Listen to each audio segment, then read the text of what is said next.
E toru marama ki muri, ka wheeteeteehia atu a ngareta nihoniho me tona whanau I tō ratou kainga I Kaiapoi I te kaha o te whenua.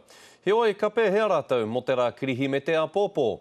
I mauake anō I tā mātou karere I a Kingi Kiriona tenei whanau, anei tana pūrongo. He Kirihimete I te kainga. Tērā te wā he moemoea nihoniho tenei no ngareta nihoniho me tōna whanau I te tanukutanga o tō ratou whare I te hepe tema. Things are settling down and sort of, getting going. But during that, since we last spoke, it's been pretty stressful. I kitea ngā hua o tērā taumaha I te wā I tūtaki tuatahi matou kia ngareta. I think it's just hit me, this week. But trying to deal with it the best we can. And just, I don't know what's happening.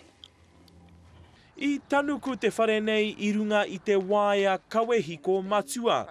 A aha koa kaore he hiko, kaore hoki he wai, I whai tohu kākāriki te whanau I te kaunihera, kia hoki ai rātou ki te kāinga. Well, those stickers really only applied to the period of the immediate emergency, and of course our inspectors and the inspectors who came from all over the country to help us were working under a lot of pressure and they were having to work very quickly. Aha kua tēnā e ai kia ngareta mā, kaore o rātou raruraru ki te kaunihera.